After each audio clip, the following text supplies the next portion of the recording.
She married a poor man as a cruel joke, and everyone laughed for a week.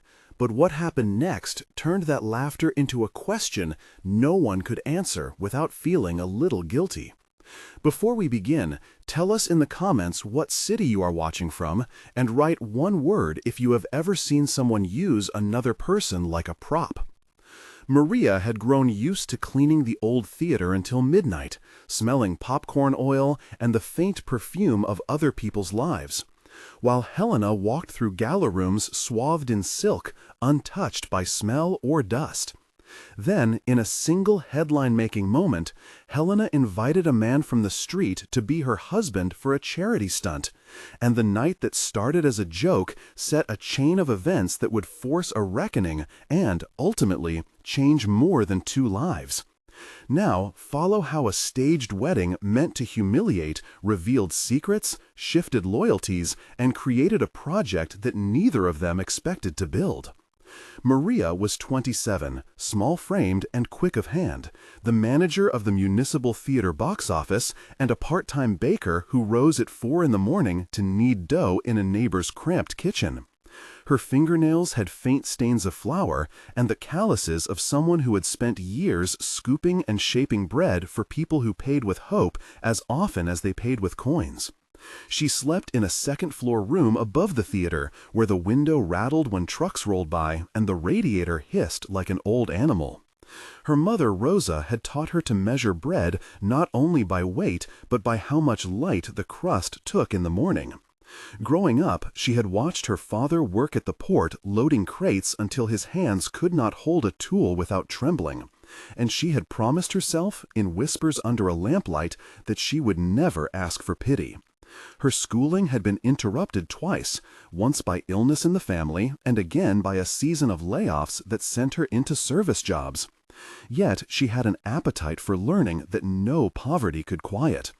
She read books left on benches, listened to lectures broadcast on the old radio in the cafe, and learned how to repair an old cash register from a retired technician named Omar, who taught her not only the machine, but the dignity in keeping something that others considered disposable. Those years of small work and stubborn study taught her a tenderness that people rarely saw. The ability to notice when a stranger's hand trembled while paying and to give them exact change with a smile that felt like an apology. She had been in love once for a short, reckless year and had taken the memory of it like a spice to use sparingly, careful not to let it burn the rest of her life. At the time of the wedding stunt, she was exhausted from her shifts and from paying for her mother's medication, and yet she had saved 3 weeks of baking profits to buy a second-hand oven for a dream she had not yet dared to name. Helena was 41, brilliant at spreadsheets and social performance, the heiress to a real estate empire that had built glass towers and empty promises across the city. She smelled of citrus and money, her smile a perfectly practiced curve that shone in photographs. Her life had been a string of carefully arranged wins, a narrative polished by publicists and a council of advisors who told her which charities to hug and how to position herself in portraits. She had inherited power and learned to use it as a sculptor uses a chisel, carving advantage where others saw only snow. Yet under the curated light there was a bruised place, a memory of being laughed at the private school when her father's business had faltered in a distant year. That memory had hardened into a brittle joy found in watching people squirm. When a marketing team suggested a stunt to raise money and raise her profile, she chose to make the joke cruel, to prove that she could be above mercy and the town would applaud. The city cheered, cameras clicked, and the poor man who had been chosen for the scene, Marcus, did everything they asked with a smile that hid the way his hands shook. The opening scene was the theater gala, a room lit like a stage set, where crystal glinted and canopies steamed faint and polite on silver trays. The air was warm with perfume and heat from 1,000 conversations. Sensory details carved the moment, the sharp citrus of cocktails, the soft thud of shoes on velvet carpet, the distant clack of a projector powering on in the theater behind the stage, and the metallic taste of nerves in the mouths of those watching. Marcus had been offered a wallet of cash to attend as a hired guest, a 2-hour job to dress up and look respectable. He arrived in a borrowed jacket that tugged at shoulders that had known manual labor and held his breath as if it were a fragile coin. When Helena announced the surprise wedding, the lights dropped into a tighter frame, the room closing like an oyster. A microphone scraped, a camera zoomed, and in the brief nod that started the stunt, silence swelled. Marcus went through the motions because he needed the money and because he thought he could be part of something that might, for a short while, make his mother's pills easier to buy. He did not expect cruelty to be the main ingredient. The ceremony was awkward and glistening, with 8 to 10 exchanges between the staged couple and the MC that read like a script written to create discomfort while producing a laugh. The MC said, "Do you accept?" Marcus answered with a simple yes, because he had been taught to answer simply. Helena smiled with perfect teeth and said, "I do," in a voice that was velvet and acid, and the room applauded because the cameras told them to. Between the scripted lines, there were whispers from journalists positioned at the edges, the click of lenses hungry for a snarky caption, and the soft sniff of someone trying to keep the moment light who was, inside, feeling the wrongness. After the faux vows started, there was a point where Helena raised her glass and, in a tone designed to land with a sting, commented about unpredictability and how life could be funny to people like them. The audience laughed, not fully understanding whose laugh it was anymore, and Marcus learned that public humiliation could be served on a silver tray and still be palatable to a crowd. After the gala, an unexpected kindness created the first real connection between them. In a narrow alley behind the theater, Marcus fumbled with a folded note and a scrap of his old bus pass, trying to find the route home.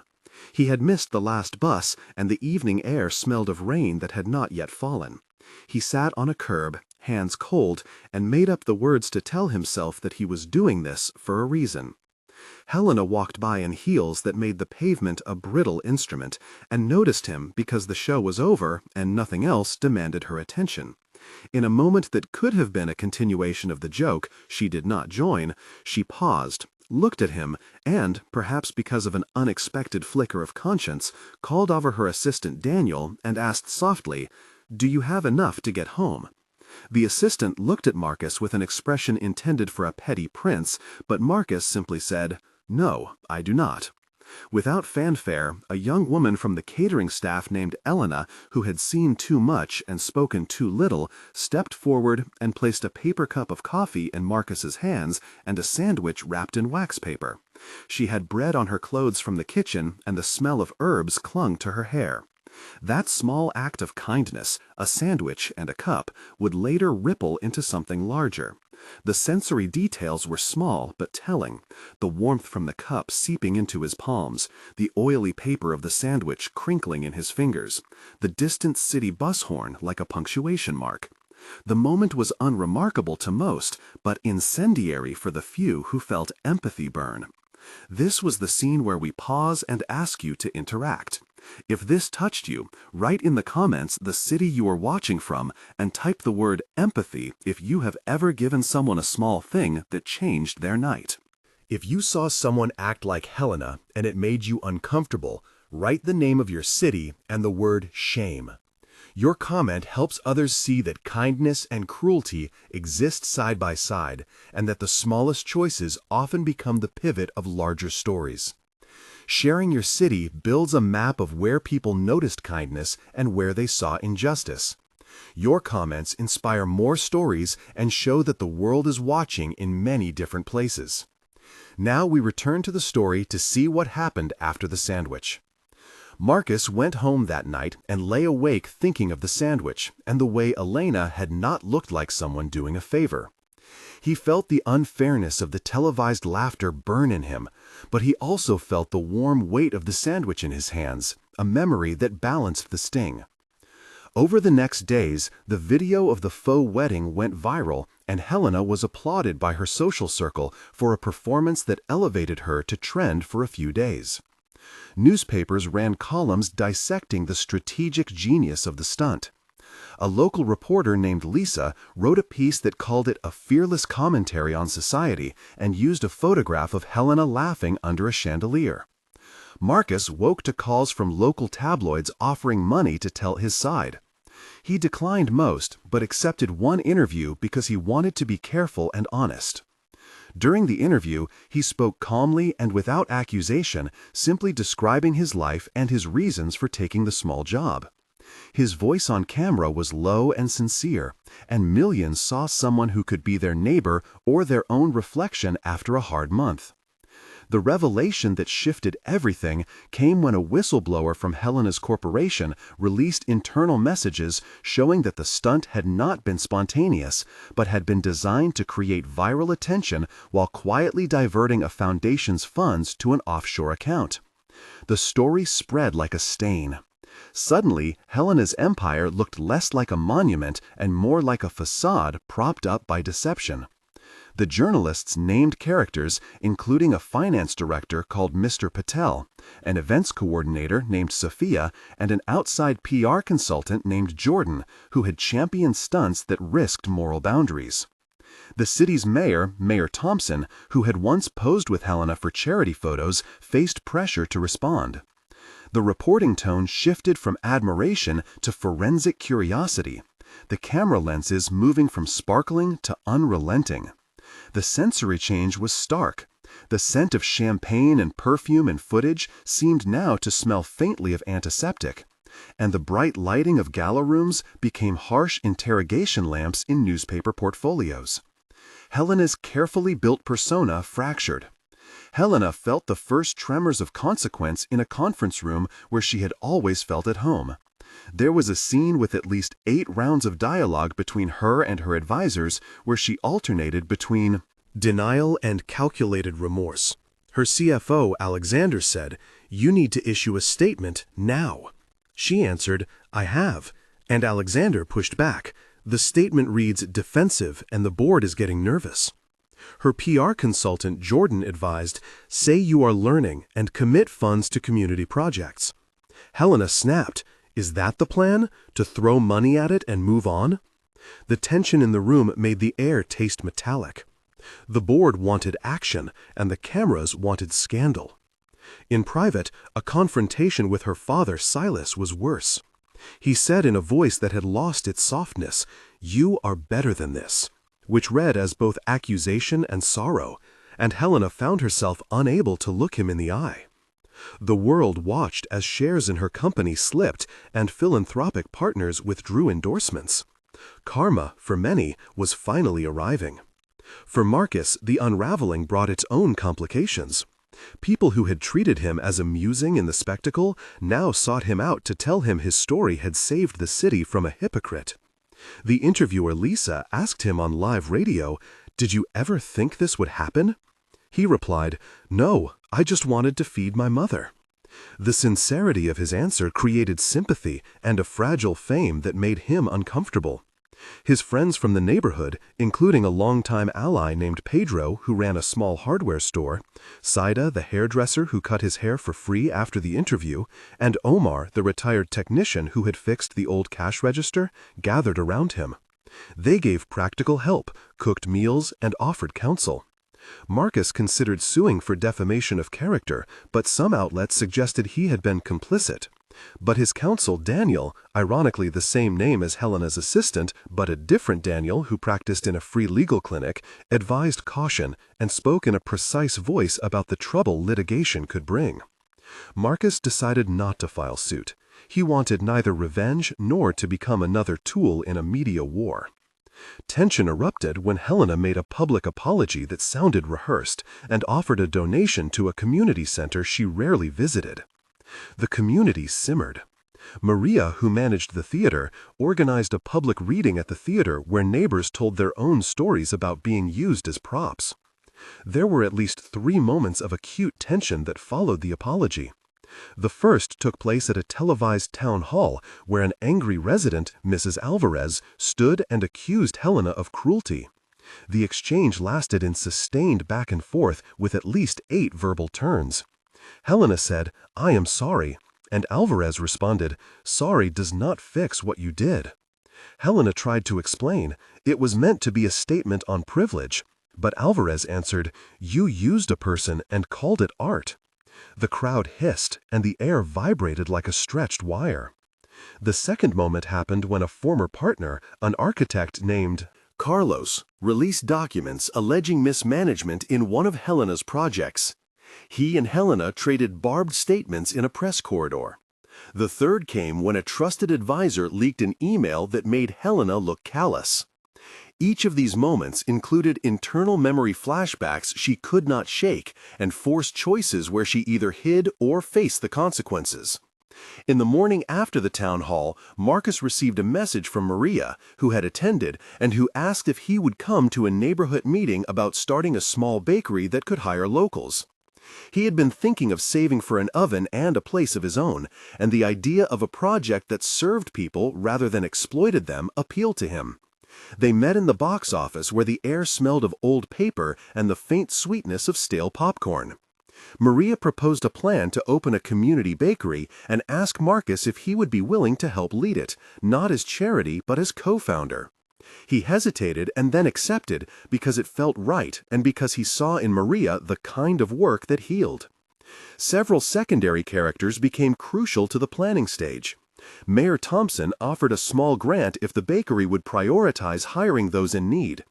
Pedro, the hardware owner, volunteered tools and advice on renovations. Saida, the hairdresser, offered to help with a fundraiser by hosting a style night. Lisa, the reporter, promised coverage, and Chef Omar agreed to mentor bakers. These names moved from the margins into the project as both supporters and doers. The planning sequence required a procedural explanation of permits and budgets that clarified how the project would operate. The process involved securing a lease for the old bakery space, meeting health department standards, drafting a simple budget showing startup costs like oven purchase, renovation, and staff training, and applying for a municipal microgrant. They set up a steering committee and agreed on transparent accounting. This explanation of steps, while technical, aimed to be accessible so neighbors could see how change is organized and not just promised. The team worked through tensions about funding and control. Helena, feeling her empire crumble and under pressure, publicly offered a sizable donation to the bakery with a condition that she could be an honorary patron. Many in the neighborhood bristled at the idea of her influence. Marcus and Maria convened a meeting where they negotiated terms to accept funds but keep governance local. The conversation became heated, and the scene that followed contained extended dialogue with 8 to 10 exchanges, each line heavy with subtext about dignity, power, and agency. Marcus said, "We cannot be bought," and Helena answered, "I just want to help." Maria replied, "Help is different when it listens as well as gives." There was a long pause and the sound of a chair scraping like a soft percussion instrument. As the bakery neared opening, the work intensified. Sensory details enriched every scene.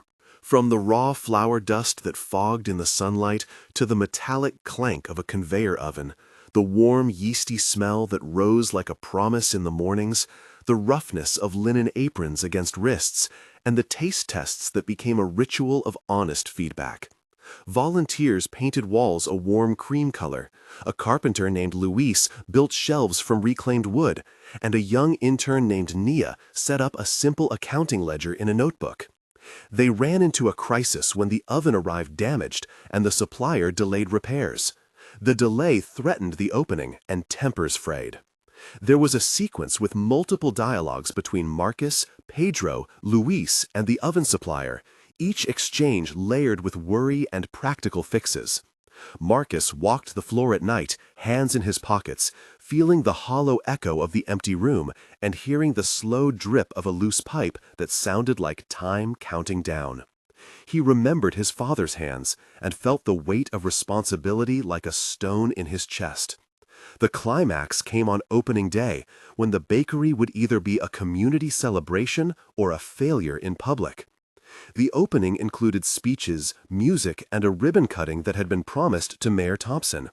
There were unexpected obstacles, including a last-minute protest by a small group that could not forget Helena's earlier behavior, and a temporary shortage of flour because a supplier had raised prices. The press arrived in numbers, and Helena stood at the edge, watching how her presence layered the event with complicated meanings. Marcus and Maria briefed volunteers and rehearsed answers for journalists, practicing calm generosity and refusing to let the bakery become a stage for old wounds.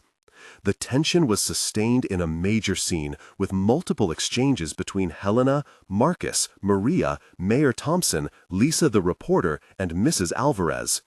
Each line carried more than itself. Mrs. Alvarez asked, "How can we trust this is not another maneuver?" Marcus answered, "This bakery belongs to the neighborhood." Lisa asked Helena, "Will you respect that?" Helena replied, "Yes," and she meant it in a way that surprised even herself. At the lowest point of the day, when the protesters chanted and the oven still had not reached temperature, an act of courage mattered. Helena went into the kitchen, sleeves rolled, hands finally touching dough. It was a sensory turn that changed how people perceived her. The flour dusted her fingers, the warmth of the oven bloomed against her cheeks, and her laughter in those moments sounded smaller and more human than any public speech she had delivered. She worked alongside Marcus, forming loaves, a gesture that was at once symbolic and practical. There was a dialogue of 10 short exchanges as they navigated the physical work and the underlying emotions. Marcus said, "Start with this fold." Helena answered, "It feels strange to be taught by someone I treated like a joke." Marcus said, "It is strange to be laughed at in a room full of people you never met." Helena answered, "I know." Her voice was unmoored from armor. The opening ended with bread cooling on racks and neighbors tasting warm slices. The bakery took in its first customers, a small but steady trickle that became a stream as word spread. These scenes included sensory richness and community reaction, the taste of butter on new bread, the way children pressed their noses against glass, and the sound of a cash register clacking with honest transactions. For Helena, the moment was a lesson in humility, a personal and public recalibration that could not be edited out. For Marcus, it was vindication that dignity could be reclaimed not through revenge, but through creating space for others. After the grand opening, legal inquiries continued into Helena's company, because the whistleblower's documents led to a formal investigation. There was a forensic phase where auditors, led by a firm represented by a calm lawyer named Danielson, reviewed accounts and found irregularities that required restitution. Helena faced fines and was compelled to restructure control of the foundation funds. In one concise procedural explanation, the investigation involved gathering bank records, interviewing board members, and following money trails through shell accounts. The legal description was technical but brief, framed to show how accountability works when institutions are examined. That accountability led Helena to make a radical choice. She sold a portion of her holdings and donated the proceeds to fund the bakery and a neighborhood microloan program, but insisted on no naming rights and asked that the funds be administered by a committee that included Marcus, Maria, Mayor Thompson, and 2 neighborhood representatives to ensure transparency. She resigned from the board of her family company and accepted a small unpaid role mentoring vocational trainees at the bakery. It was an act of renunciation that resonated as both sacrifice and restitution. The city's press covered it with a mixture of surprise and relief, and the tone in many outlets shifted from scorn to cautious praise. The first month after the bakery's opening felt like a new pulse running through the neighborhood. At 1 month, they had hired 5 local people. The oven had been fixed and was running daily, and the microloan program had approved its first small loans to neighbors wanting to start culinary side projects. Maria organized evening baking classes that filled quickly, and children learned to shape rolls on Saturday mornings. Helena, who had once been hissed at, now taught a class on business basics, but she listened more than she spoke. Marcus kept a meticulous ledger and began to save enough to consider opening a small delivery service. The neighborhood's sense of ownership grew, the tables at the bakery filled with stories, laughter, and the smell of cinnamon. The progress was visible, and the community began to heal in pragmatic ways. At 3 months, the bakery had become an anchor. They served breakfast to a shelter run by a volunteer named Nora every Tuesday, and the microloan program had made 3 additional loans which enabled a young woman named Keisha to start baking gluten-free cakes from home. The partnership with the municipal theater blossomed into a regular cross-promotion where theater-goers received a voucher for a slice of pie. Helena's public image had not been fully restored, but the narrative had shifted dramatically from scandal to transformation. People still argued about motives, but the bread was real and the job steady. Marcus and Maria organized a neighborhood council meeting with the mayor to plan expansion into a mobile bakery van that could serve other low-income areas. They applied for a grant, and the proposal received positive reviews. The community had a new rhythm based on work, mutual aid, and accountability. At 6 months, the bakery had stabilized. It employed a dozen locals, including trainees who had learned baking and bookkeeping. A small renovation added a back room for classes and a modest seating area that made the space feel like a living room rather than a storefront. The microloan program had funded a sewing cooperative and a small garden that supplied herbs and vegetables. Helena and Marcus attended a city hall ceremony where the mayor praised the partnership as an example of civic renewal. In a private moment after the ceremony, Marcus and Helena walked past the bakery where the evening light caught the dust motes above the counter and spoke quietly about the journey. They acknowledged the past, the joke, the humiliation, and the pain. Then Marcus offered a simple line: "You were cruel once, and you learned." Helena answered, "I was afraid of appearing weak." He replied, "Strength is not about proving you are above others." She nodded, a small movement that carried a weight of recognition. The epilogue in 3 parts shows lasting change in detail. 1 month later, the bakery was full of small daily rituals that marked recovery and hope. Neighbors shared bread and shifted grudges into dialogue. The microloan program accepted applications, and the first repayment came on time. The city's headlines softened to human interest pieces about the bakery that fed the shelter and trained young bakers. Maria kept careful books, Hugo the carpenter added shelves, and Saida opened a small pop-up offering haircuts to job applicants. The sound of laughter replaced the earlier hiss. 3 months later, the project began to replicate itself. Delegations from 2 other neighborhoods visited to learn how to start similar cooperatives. A small documentary filmmaker named Raphael made a short film about the bakery, and those clips circulated online, prompting donations from small donors who valued transparency and local control. Marcus took classes in small business management and enrolled in an evening course at the community college with a scholarship provided by the microloan fund. Helena continued to work quietly in the background, showing up at community events without fanfare and doing the physical work of the bakery when asked. Her reputation moved from a caricature to a more complicated portrait. 6 months in the bakery had become a symbol of restoration. It was not perfect, and not everyone forgave, but there was measurable impact. Employment numbers rose, the microloan repayment rate was strong, and the community had established a small emergency fund to help neighbors facing sudden hardship. Marcus proposed expanding into a second site, and the committee voted to begin fundraising for a mobile bakery van that would bring bread to neighboring districts. At a small evening gathering to celebrate these milestones, Maria closed the meeting by saying, "This was never about one person. It was about what we do for each other." Her voice stopped the room, and everyone felt the truth in that sentence. In the end, the story became less about punishment and more about consequence and repair. Helena experienced the social and financial fallout of her choices and was given a path toward restitution that required actual work rather than gestures. Marcus transformed a moment of public humiliation into a platform for building community wealth. Their relationship, once staged as a joke, evolved into a partnership founded in honest labor and accountability. If this story leaves you with one image, let it be a simple loaf cooling on a rack, warm and steady and offered without strings. If this moved you, subscribe for more stories that show how small acts and difficult reckonings can lead to real change. Leave a comment about the city you watched from and one small action you have done recently that helped someone else. Remember, sometimes what begins as cruelty becomes a doorway to repair and something that feeds more than hunger.